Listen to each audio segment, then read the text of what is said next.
Shalom saudaraku, jumpa lagi dengan saya Rizke dan saya Bobby di Midweek Online Service. Nah saudaraku, tanpa terasa kita sekarang sudah memasuki pertengahan tahun 2021 ya saudaraku.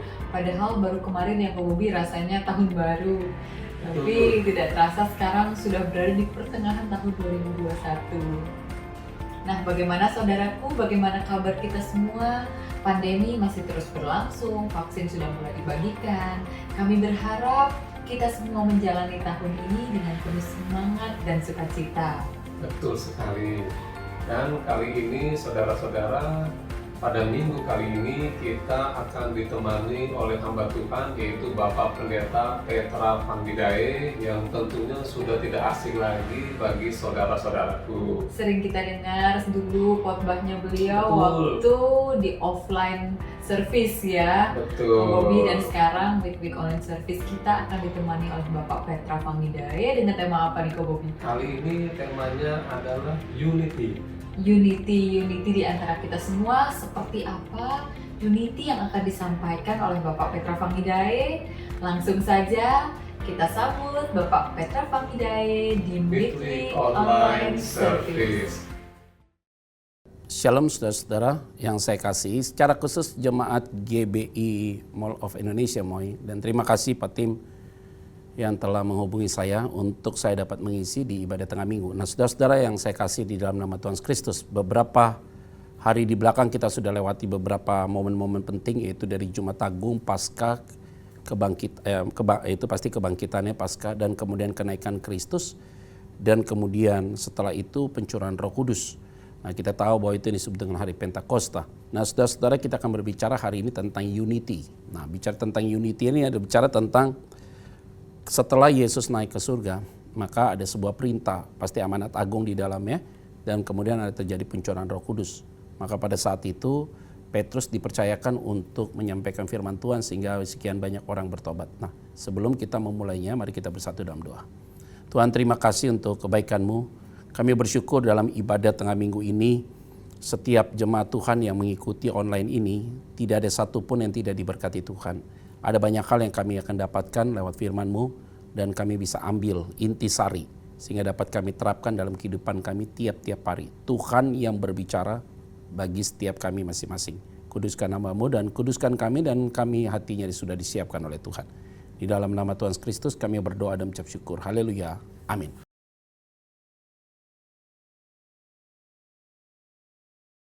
Nah saudara-saudara yang saya kasih, Kisah Rasul pasal yang kedua, ayat 41 sampai dengan ayat 47, jadi jemaat Tuhan dari GBI Mall of Indonesia secara khusus yang selalu datang di ibadah tengah minggu.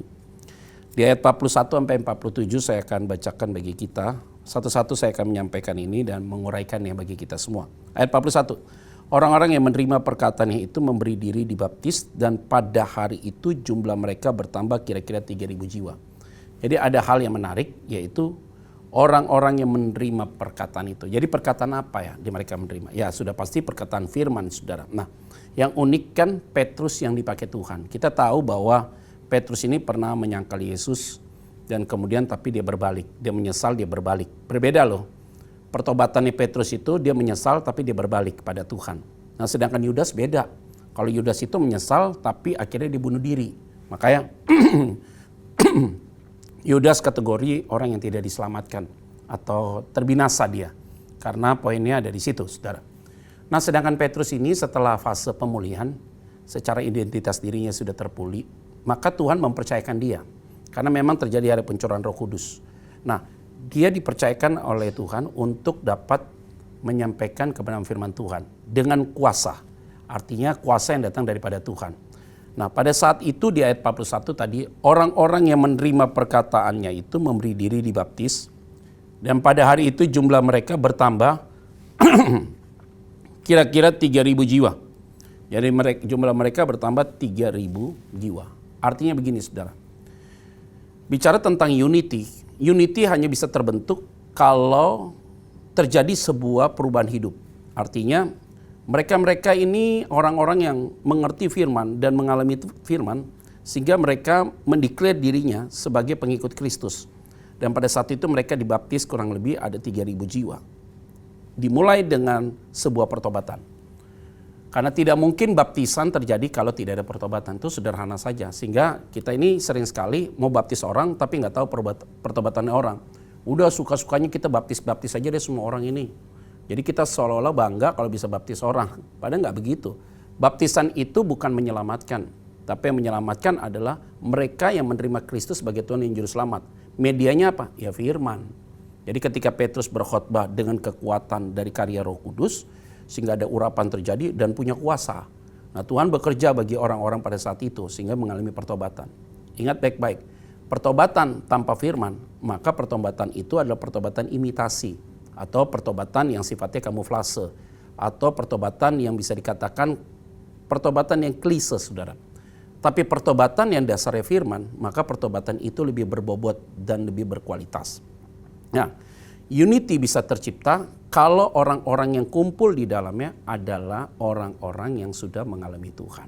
Nah, ini yang sering sekali kita harus pahami. Nah, begini saudara, kalau kita hidup dalam sebuah keluarga, kita boleh punya mantu kaya. Waduh, ini mantu saya kaya, tapi kalau nggak takut Tuhan percuma. Saya bilang begitu, tapi ya ini Pak, saya ada mantu saya Pak, takut Tuhan tapi nggak ada kerjaan. Nah, itu berarti dia nggak takut Tuhan. Kalau dia takut Tuhan, pasti dia punya kerjaan. Even pekerjaannya belum besar saudara, tapi dia kelihatan tekun, orang ini giat, semangat dan luar biasa. Nah, orang ini memang dilihat dari kategori orang yang takut akan Tuhan. Maka kita harus tahu dulu bahwa dalam kehidupan kita hari ini semua masih online dan belum offline.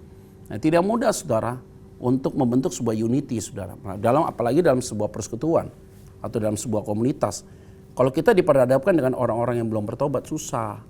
Setiap ada diskusi, debatnya jadi debat kusir. Karena kenapa? Frekuensinya beda, spiritnya beda.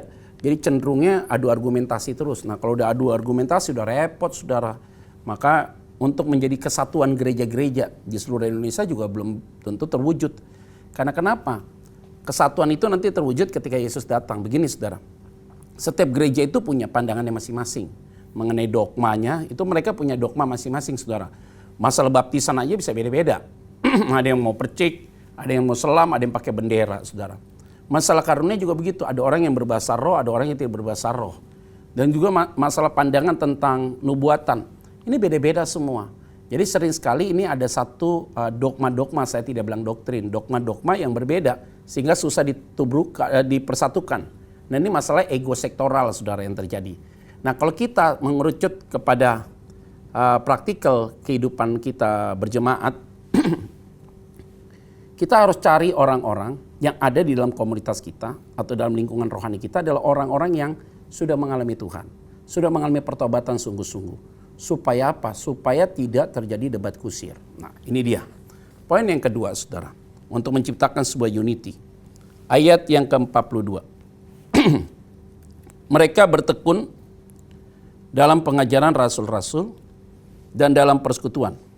Kalimat ini adalah kalimat yang harus digarisbawahi, yaitu di pasal 2 Kisah Rasul ayat 42a.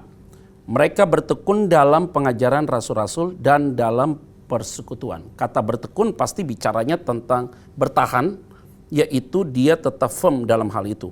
Nah, orang yang sudah mengalami Tuhan, dia dibaptis, oke, dia bertobat. Itu kan saya sudah bilang ya, kronologinya, jangan dibaptis kalau belum mengalami pertobatan. Nah, setelah bertobat dia dibaptis dan tidak boleh dia sampai di situ. Maka dia harus di follow up. Follow up apa? Orang ini suka dengan pengajaran-pengajaran firman. Artinya firman itu tidak hanya mau menyenangkan emosi dia, kebutuhan dia. Kalau dia lagi susah dia cari firman yang bisa memenuhi kebutuhan dia, nggak bisa begitu.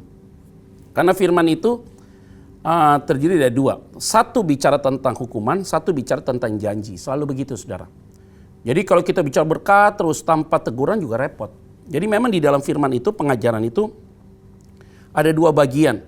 Jadi satu sisi bicara tentang janji, satu sisi bicara tentang hukuman, aturan main.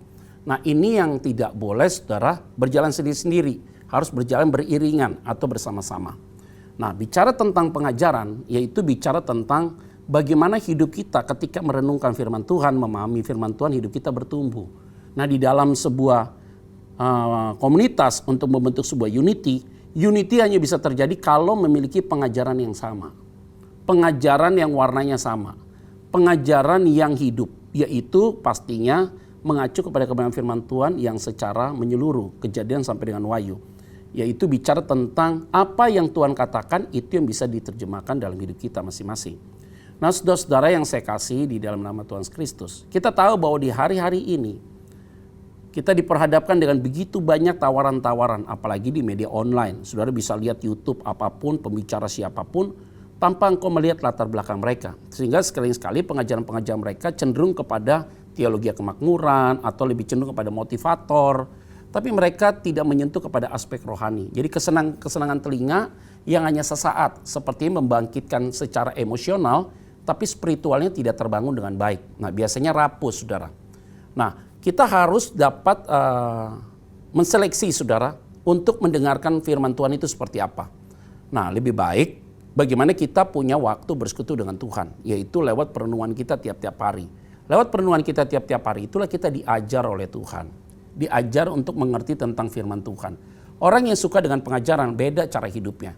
Ketika dia ada dalam satu komunitas, pasti dia cepat sekali untuk membentuk sebuah kesatuan. Kenapa? Karena dia mau supaya orang di sekitarnya itu bisa merasakan apa yang dia rasakan. Sehingga pengajaran-pengajaran yang dia dapat adalah pengajaran yang sehat, saudara. Yang tidak membuat orang takut. Hari-hari ini banyak pengajaran, sudah tafsir lah tentang kiamat lah. Terus kemudian tentang perang dunia ketiga lah, tentang inilah, tentang boleh-boleh saja.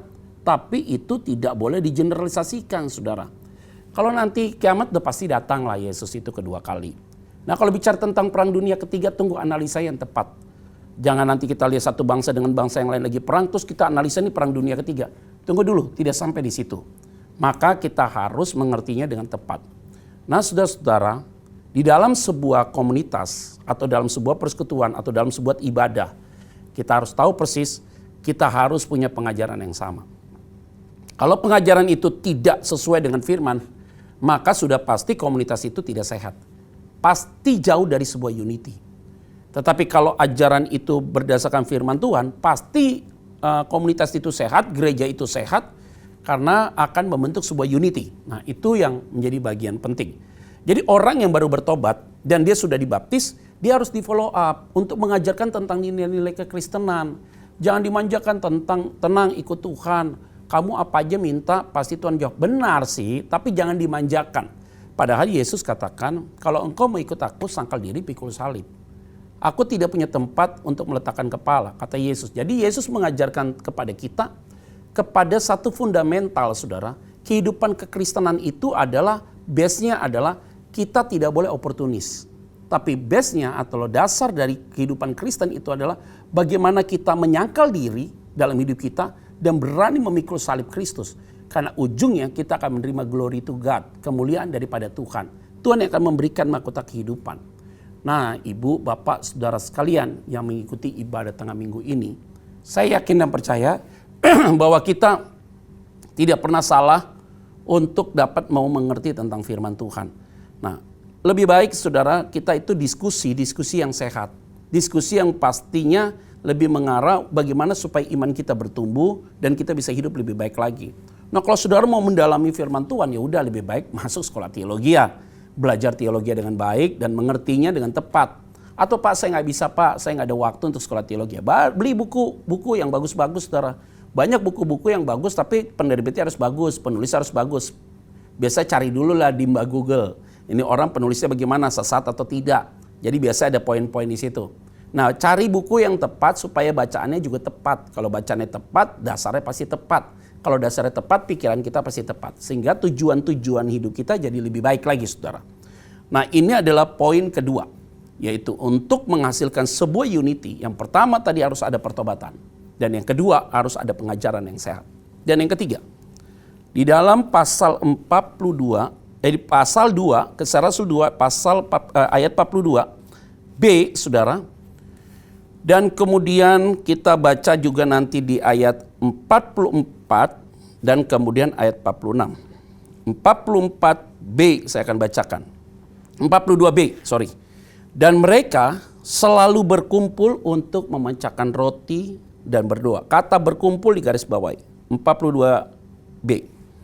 Kemudian ayat 44a.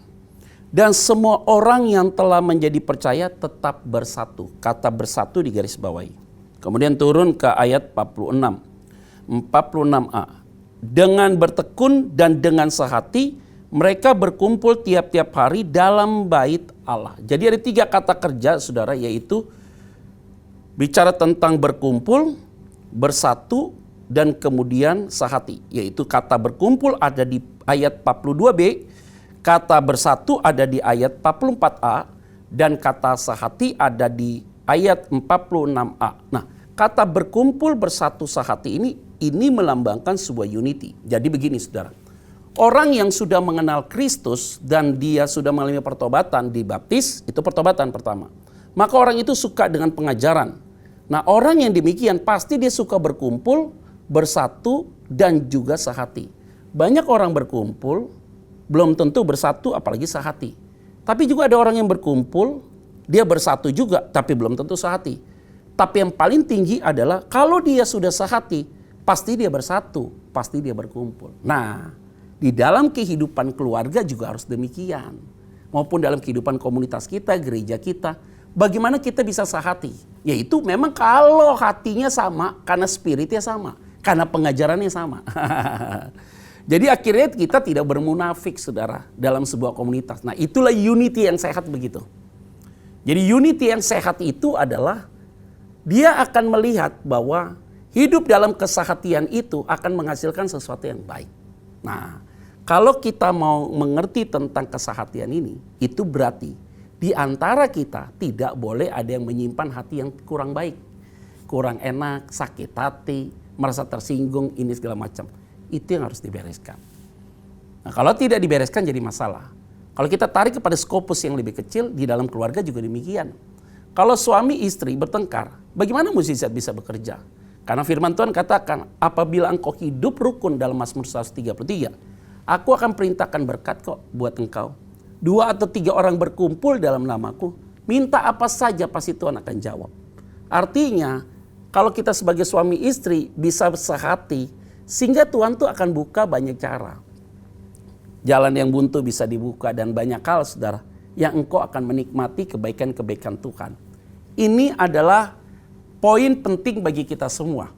Jadi kalau kita memaksakan orang untuk dapat ikut Zoom, mungkin saudara mungkin buat ibadah Zoom juga, atau saudara buat kumpul bareng di Zoom, atau mungkin dalam small group bisa offline gitu saudara.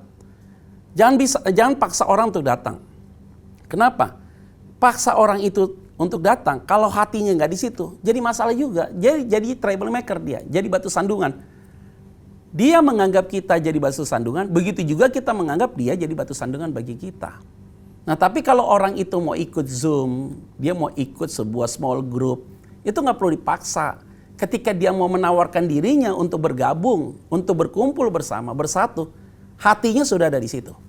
Nah, ini adalah bagian yang harus saudara pahami. Begitu juga kita dalam menyampaikan firman Tuhan.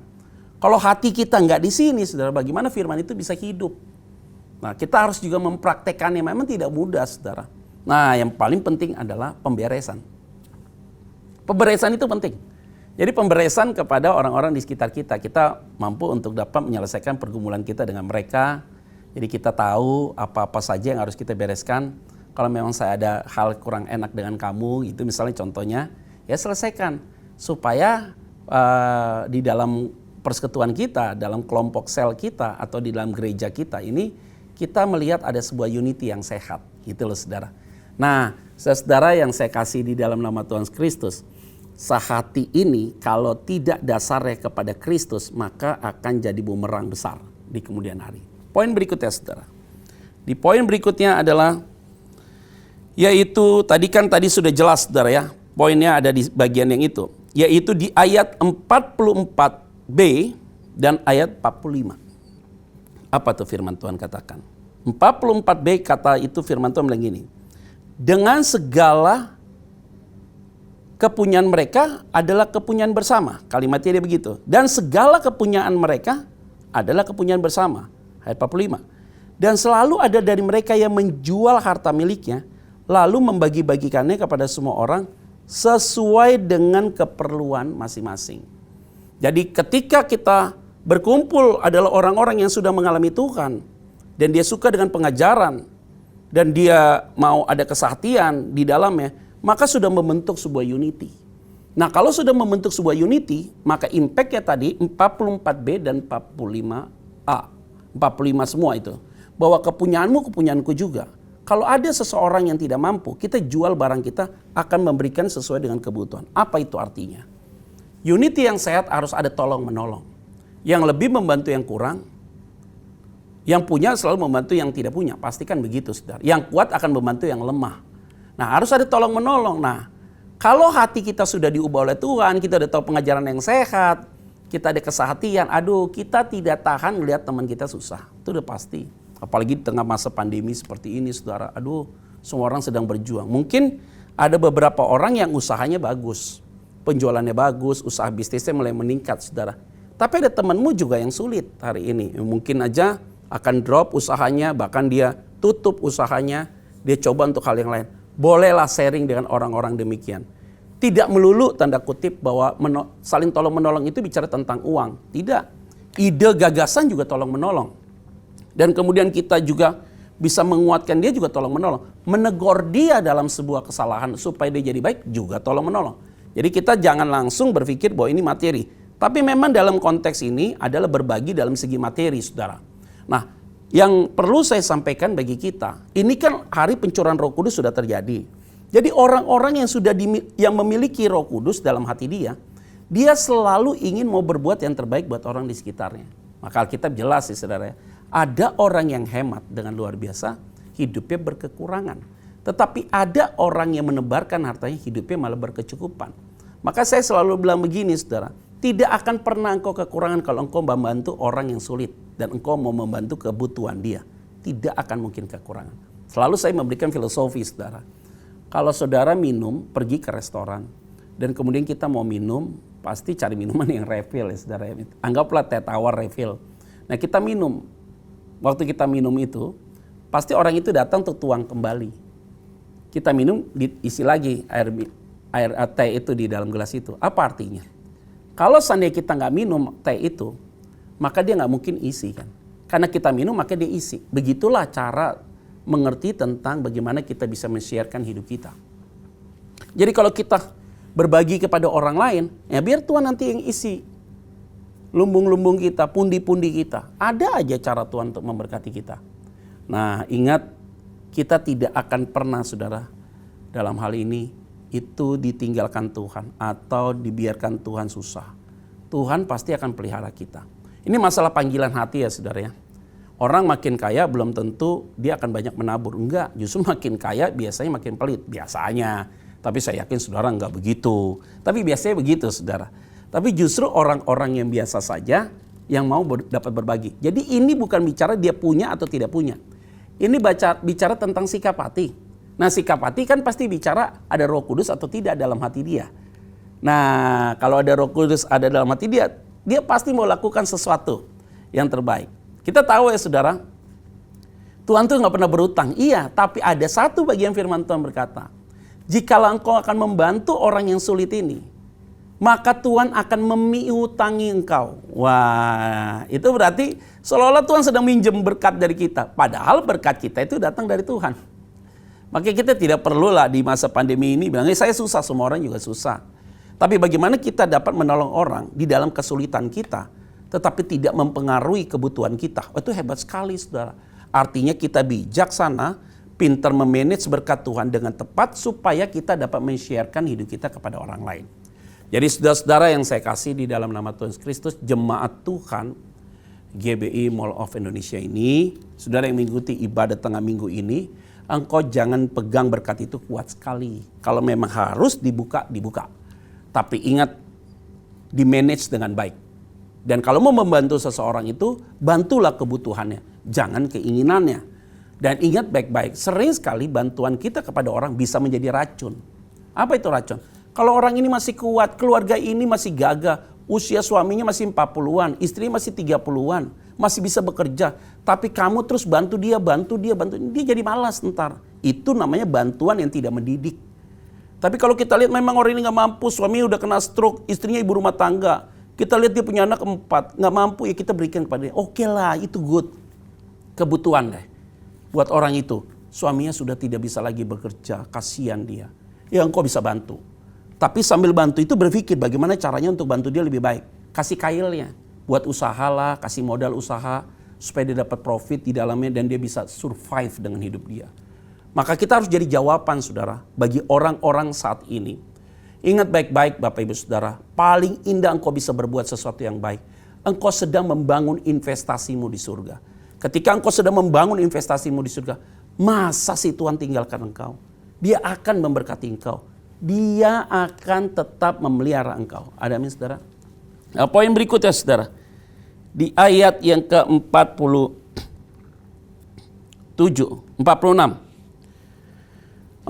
firman Tuhan bilang begini di ayat 46b.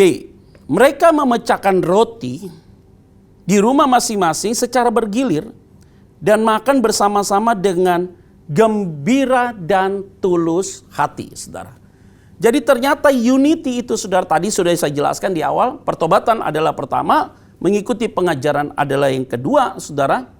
Dan yang ketiga harus ada tolong menolong, harus ada kesehatian, dan kemudian ada tolong menolong. Dan yang kelima adalah yaitu di dalam sebuah unity semua harus gembira hatinya dan harus tulus hatinya. Itu penting sekali. Jadi kalau kita beribadah online begini nggak gembira, rasanya lama sekali.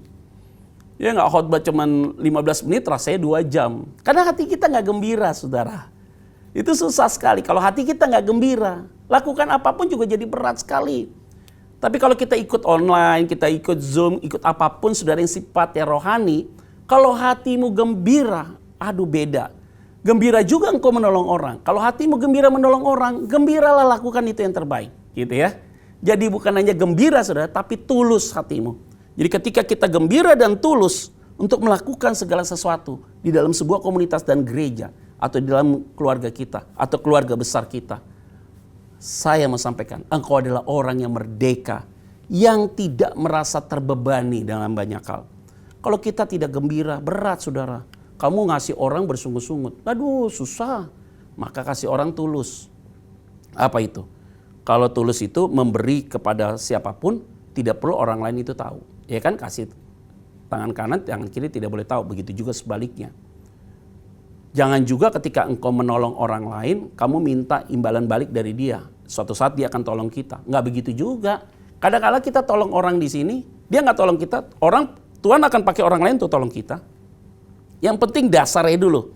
Kita gembira, kita tulus, maka kita akan memiliki impact. Impact itu bukan dari orang itu, tapi dari Tuhan. Tapi ingat ya, ketika kita bisa siarkan hidup kita, karena Tuhan terlebih dahulu sudah memberkati kita dengan luar biasa. Nah saudara-saudara yang saya kasihi di dalam nama Tuhan Kristus, bagian firman Tuhan ini sudah mengerucut sampai dengan akhir, yaitu bicara tentang unity. Jadi tadi saya sampaikan dasar-dasar unity itu saudara. Yang pertama saudara pertobatan, yang kedua ada pengajaran yang sehat, yang ketiga harus ada kesehatan, yang keempat harus ada tolong menolong, yang kelima hatimu gembira dan tulus. Maka impactnya saudara ada 2 hal. Yang pertama di ayat 43 dan yang kedua ada di ayat 47. Ayat 43 firman Tuhan katakan apa? Maka ketakutanlah mereka semua. Sedang rasul-rasul itu mengadakan banyak mukjizat dan tanda. Apa itu artinya? Dari 5 poin yang tadi saya sampaikan.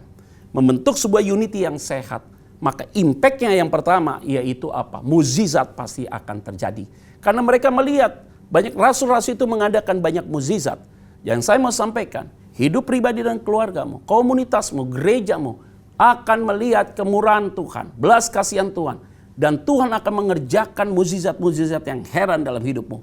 Yang sakit disembuhkan, yang lemah pasti dikuatkan. Hari ini yang punya beban berat pasti akan diringankan oleh Tuhan. Dan engkau akan melihat cara Tuhan itu unik untuk memberkati saudara. Nah, saudara-saudara yang saya kasihi di dalam nama Tuhan Kristus, jangan berharap sebuah mukjizat tanpa sebuah unity. Tapi kalau engkau sudah membentuk sebuah unity yang sehat, mukjizat akan datang dengan sendirinya. Mukjizat bukan hanya berbicara tentang sesuatu yang spektakuler, tetapi mukjizat terbesar adalah ketika engkau hidup dalam dosa dipulihkan untuk diselamatkan. Itu adalah mukjizat terbesar. Dan mukjizat yang terbesar adalah ketika engkau dalam lumpur dosa diangkat oleh Tuhan. Itu adalah mukjizat terbesar. Nah saudara-saudara yang saya kasihi di dalam nama Tuhan Kristus, di bagian firman Tuhan ini saudara, kita kembali diingatkan oleh Tuhan betapa pentingnya sebuah unity, baik dalam keluarga, baik dalam komunitas dan gereja. Karena kalau tidak ada unity, jangan harap mukjizat akan terjadi. Nah, saudara-saudara yang saya kasih di dalam nama Tuhan Kristus, di ayat terakhir yaitu 47, saudara. Impact yang kedua, sambil memuji Allah dan mereka disukai semua orang.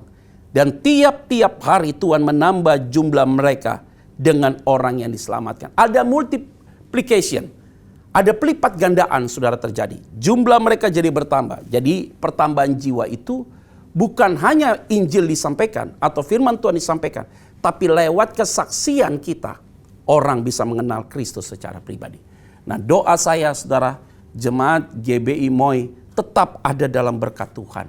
Dan ingat, impactmu dua, yaitu apa? Mukjizat akan terjadi. Dan yang kedua adalah terjadi pelipat gandaan, yaitu jiwa-jiwa baru akan datang pada Tuhan. Dan kita yakin saudara ini semester pertama sudah mau habis. Dan sebentar lagi kita akan masuk bulan Juli, ini kan awal Juni saudara. Kita akan masuk bulan Juli. Nggak terasa ya saudara, sebentar lagi kita akan tutup tahun 2021. Waktu terus cepat berlalu saudara. Ingat, di masa-masa seperti ini pandemi, bergantung sama Tuhan. Tidak ada kata lain, supaya hidupmu ada dalam berkat Tuhan. Tuhan Yesus memberkati kita semua, dan biarlah firman ini menjadi kekuatan bagi kita. Mari kita bersatu di dalam doa. Bapa, terima kasih untuk firman-Mu pada hari ini.